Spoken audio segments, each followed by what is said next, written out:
Salutations, Utopians. Believe it or not, my first video where I'm not actually holding the phone, so this is a lot easier for me to do. With that being said, I want to talk about the current events right now going on in the state of WNBA affairs. Um, I tried to leave this matter alone.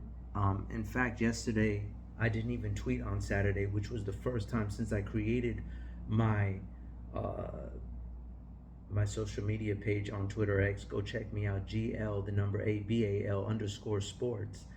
Um, and real quick, this is my FloJo tracksuit jacket. You can get it on globalutopiasports.com. It's titled Flow Wattage. With that being said, I want to talk about this Caitlin Clark Angel Reese dynamic and just the overall affair of the WNBA. Being someone who watched the first ever WNBA game back in the day between the New York Liberty and the Houston Comets, who are no longer a franchise in the league, but there has been speculation Travis Scott would like to bring them back. Detroit Shock might return. I personally think the Charlotte Sting would be a great franchise to revive. With that being said, I don't like, unfortunately, how this is being rolled out. This current 2024 class is equivalent to the Melo, D Wade, LeBron James draft class with Caitlin Clark and Cameron Brinks and Angel Reese, Cardosa, national champion, big. So you know, I want to start off by saying, this is not what I had in mind. And it just, this narrative like these WNBA players are jealous of Clark, it's very sad and unfortunate because people keep throwing in their face that they should be grateful. She's the reason they're flying charter. I want to remind everyone the great institution known as LSU is the reason why the jumpstart in women's hoops, period. Okay. And it's not just for women's hoops, it's opening the door for many different arenas because now you have independent hockey leagues in Canada being started that are gaining traction. One of the co-owners of the league out there is the Dodgers, is part minority owner of the Dodgers. There's a doorway being opened in women's sports as we embark on women's rights in general, and LSU has a humongous part in that. Angel Reese being a transfer portal baby, going to LSU, Flage, who's a dual threat superstar in not only music but women's hoops. We've somehow lost sight of that in this whole process, and it's unfortunate because without that street credibility cosign that she got going against LSU, they would not be where they are. She would not be where she is. I want to remind everyone, Angel Reese, when she got drafted by the Chicago Sky, immediately sold out all her jerseys. And the frustration, even though it could be there, is not there. They're creating this illusion like it is. The frustrating part about it is, yes, she has every right to be jealous or be upset, but she's not. There is no jealousy in this thing. In fact, she's been tortured by this uneven scale of support. 28.8 million to Caitlin Clark from Nike out the gate. I want to remind everyone, Asia Wilson is a Nike endorsed athlete, along with co-teammate who also at one point had the NCAA record from scoring once Caitlin Clark passed her, in Darren Waller's ex-wife, Kelsey Plum. Kelsey Plum, who's on the Las Vegas Aces with Asia.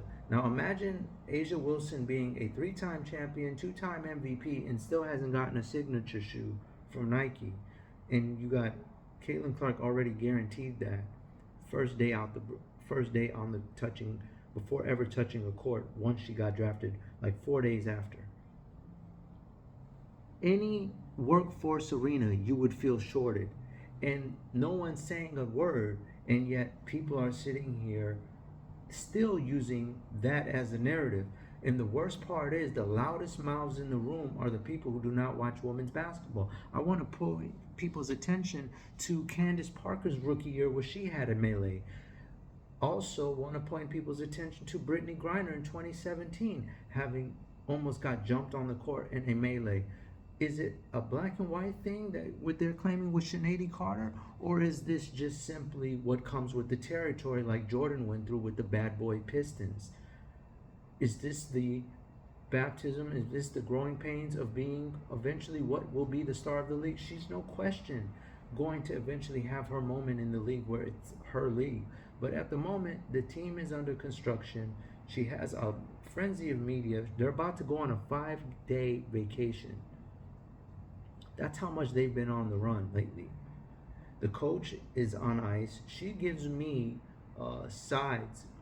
She gives me uh, Bruce Arians, Tom Brady, Tampa Bay Buccaneers energy. Like, don't think you're going to come here and get an easy pass with me. You know, she's being extra critical and extra hard on her, if anything, and I don't quite understand or agree with it. If anything, her job in first year is just to protect her, but she's been very verbal, extremely verbal and critical of Caitlyn in this process. I don't know, Aaliyah Boston is, you know, even though she's a national champion with South Carolina under Don Staley's regime, she looks like she's a bit overwhelmed herself. And she's been in the league and she's had tremendous success last year. And even she seems a bit overwhelmed. But this acting like Angel Reese doesn't even exist and she's riding her coattails. Remind you, not only did she sell out her jersey upon getting drafted by the Chicago Sky, her game was streamed, had to be streamed by an iPhone, random iPhone user on Twitter X. That Twitter X user got over 800,000 views, and now the WNBA wants to televise her, broadcast her games in a more reasonable light. But even then, I've expressed frustrations with the WNBA, stating, why is it during a game 7? Why is there these long gaps? And then you put her game during playoff games. Even out the playing field, and let's see what happens. A win's a win. Why does it matter who's it coming to? You're trying to control the destiny, and it makes you wonder, were you guys having the WNBA games during the Super Bowl in 2023, or was it 22 on purpose also? Like, what is all this sabotage going on? It's this business model that they're using is consistent with kind of what, and it's crazy because her game resembles Steph Curry, right? And Angel Reese in this situation, Kevin Durant, a fellow DMV native. When LeBron had the Golden State figured out, because the first chip was with Kyrie and Kevin Love out. Second one they got, okay, cool, but here's the problem. LeBron beats them, and then guess what ends up happening? Draymond's calling from the parking lot. I'm no insider. I'm going by what has been publicly stated. Public record. Gets on the phone, calls Kevin Durant. The team goes and visits him in the corner pocket of the East Coast, Connecticut, do their sales pitch, begging. Mind you, you got the undisputed first ever unanimous MVP, all the great legends that have graced this game. Steph Curry is the first one. They go all the way out to Connecticut, have this team meeting, get Kevin Durant. He wins them 2 rings, and then they act like he was never there. And Steph Curry's now doing press runs talking about he's the greatest point guard of all time. Be for real. And it's the same exact play being ran right now. And now Sinead Carter, who I want to remind you, ladies and gentlemen, let me give you a breakdown of this individual. She's 25 years of age. Her nickname is Hollywood.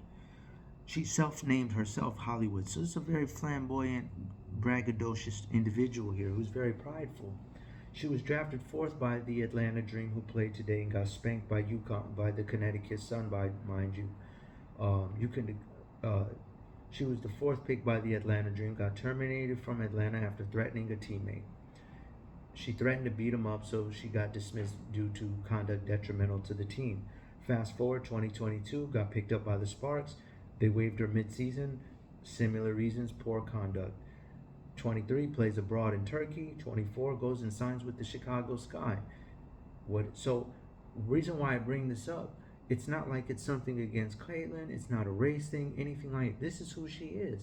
She just finished telling Draymond on Twitter X when he said Indiana needs to get Caitlin Clark an enforcer, which is consistent with what Matt Barnes said. How come none of her teammates came to her aid when she got hip checked? And by the way, was provoked because on the other end they showed she chicken winged one of her teammates. And I want to tell you that I seen a press conference. It was Teresa Weatherspoon, NBA veteran, OG, and one of the all-time assist leaders, now head coach of the Chicago Sky.